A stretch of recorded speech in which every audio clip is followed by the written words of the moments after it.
I was home alone one night back in my high school years. My parents were out on their weekly date night. One of those had too many at dinner and passed out in the movie theater kind of dates. Anyways, I had just returned from my evening jog. I had worked up quite a sweat on my run, so I had decided to take a cold shower and clean up a bit. My house doesn't have air conditioning, and I was quite stuffed up, so I decided to open a few windows to circulate the airflow within the house.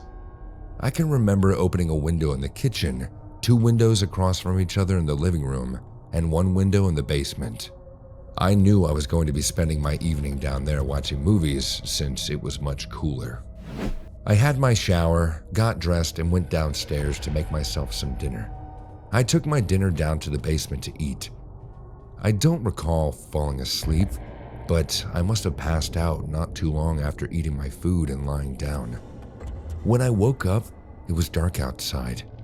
The only light being cast into the basement was from the dimly lit TV screen.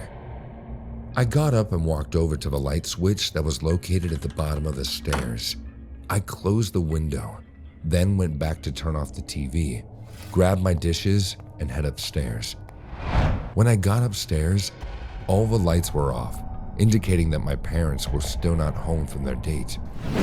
I cleaned the dishes, put them in the dishwasher, and closed the window above the sink. Just before I went to go up into my room for the night, I remember that the windows in the living room were still open. I walked over to close the one window by the TV, then over to the next, which was located by the front porch. I noticed that my mom's vase with fake flowers was knocked off the table in front of the window, and the flowers were sprawled across the floor. I didn't think much of it at the time. Maybe there was a strong breeze and the curtains had tipped over. I closed the window and started picking up the flowers.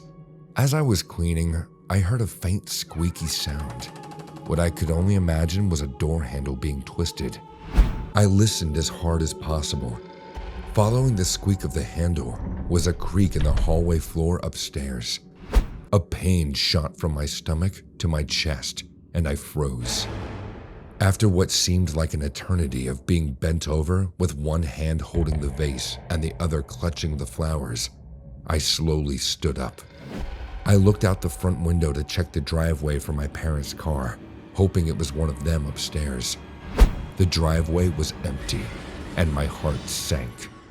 I quickly but quietly put the vase and flowers down on the table and silently began walking over to the bottom of the stairs to look up. As I got closer to the stairs, I heard 2 more creaks on the floor, which caused me to stop dead in my tracks. I waited, listening. Nothing.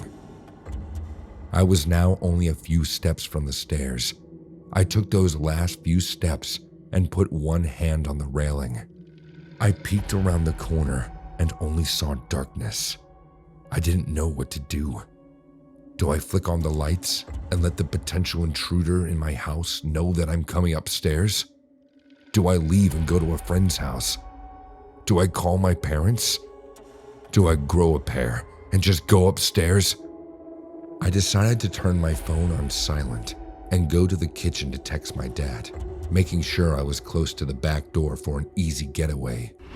My dad said, "Oh, it's an old house. It's just settling after a really hot day." I told him about the sound of the door handle twisting. He just assumed that there was an open window upstairs and the wind was knocking a door against the frame. Was that it? Could it be that just the windows were left open? I felt a huge chunk of my anxiety start to fade after talking with my dad. So I decided to grab a glass of water and head up to the bed. I flicked on the lights for the stairs and started making my way up, but slowly started making a tiny knot in my stomach from before. I got up to the top of the stairs and noticed that all of the doors were wide open, except for mine. My parents' room and spare bedroom were on the left, and the den and my room were on the right, with the bathroom at the end of the hallway. Though, as my dad had predicted, my door was cracked just enough that a breeze could be making it hit the frame. For as hot as it was today, it wasn't unusual for my mom to open all the doors and windows upstairs. I exhaled a sigh of relief, now fully confident that my dad was right.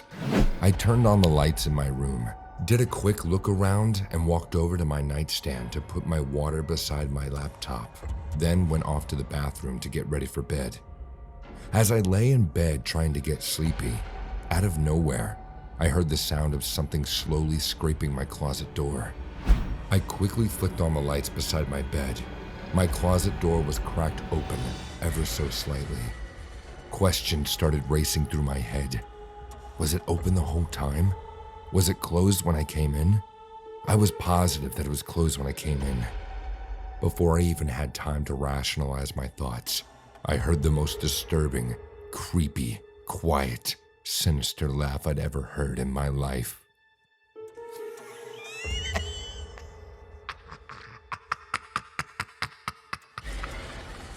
No horror movie could ever replicate the sound I just heard.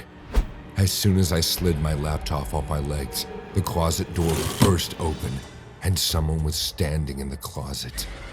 My clothes were partially covering their body and face.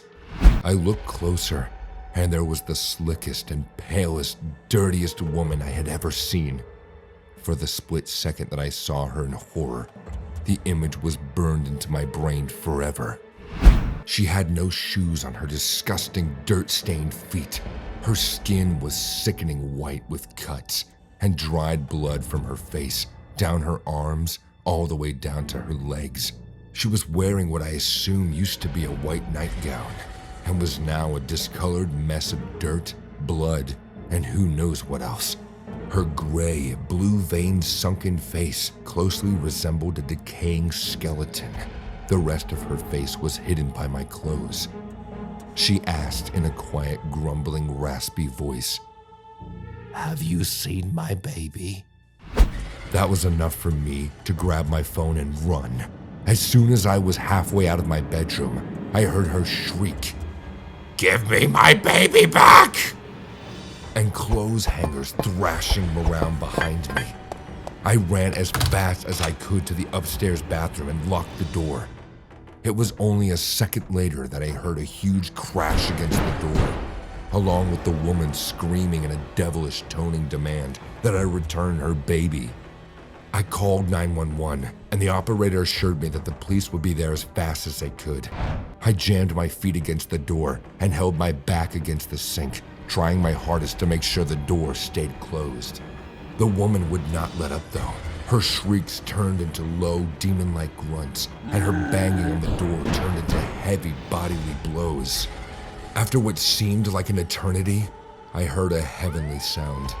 I heard the police call out that they were entering the residence. I yelled at the top of my lungs that I was upstairs. The officers ended up pepper spraying the woman, and it took 3 of them to be able to force her to the ground. She was yelling in a possessed way the entire time. I did not come out of the bathroom until the cops assured me that she was out of the house. The cops told me that she was likely on drugs or an escaped mental patient from the next county over. I tried telling them that she sounded like she was possessed or something, but they chalked it up to the woman just needing her medication. My parents arrived home shortly after I gave my statements to the police. We moved out of that house a month later. That was one night I was home alone, sadly, that I will never forget.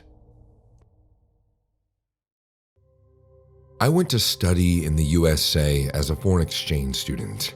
I'm from South Korea, so this change of location gave me a huge culture shock, but it didn't take time to make friends. I'm the tallest guy in my group with deep black hair and quite a handsome look, but I had a weird secret. I've always had an innate fear of the night. Not so much the dark, but the night itself. As a child, my imagination was overcome with stories of creatures that come alive at night and the safety offered by a house and light. I never had anything to base this fear on until a night when I decided to go with a buddy of mine to a baseball game and got stuck at a light at 2 a.m. after dropping him off at home.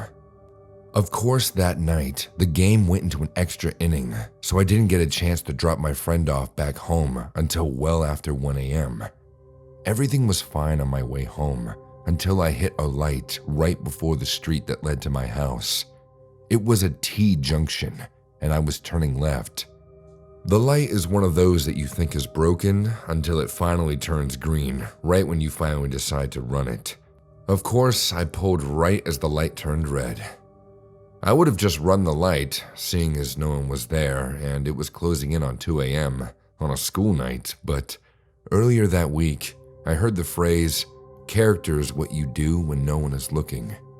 And for whatever reason, that was the night I decided to prove to myself that I was a man of character. Big mistake. I pulled to a stop at the light, feeling good about myself, bordering on self-righteous, when I happened to look out my window to my left and notice a lady sitting alone on a bus bench. She was small and skinny. She looked broken and dirty, who had lived a moderately hard life on the street. She had a lot of makeup on, kind of disturbing. Her red lipstick was smeared on her lips, and her eyes had a gaze that could pierce your soul. Suddenly, she looked at me. We made a brief eye contact, and I quickly looked away. It was too late. I could see movement out of my peripheral vision, and I knew she was coming my way. I looked out the window and noticed she was carrying a bag. I quickly checked that my doors were locked and all my windows were up. Then I moved my right foot above the accelerator, just in case, and braced myself for what was to come.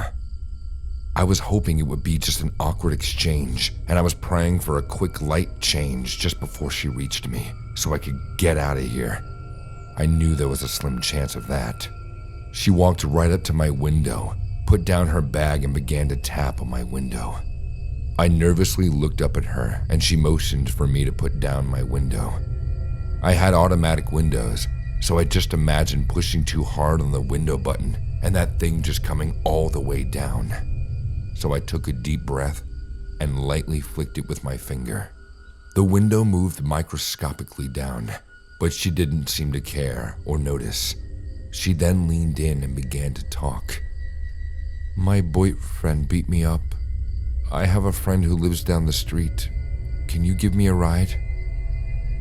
All that to say, just by looking at her, there was no way to verify her story.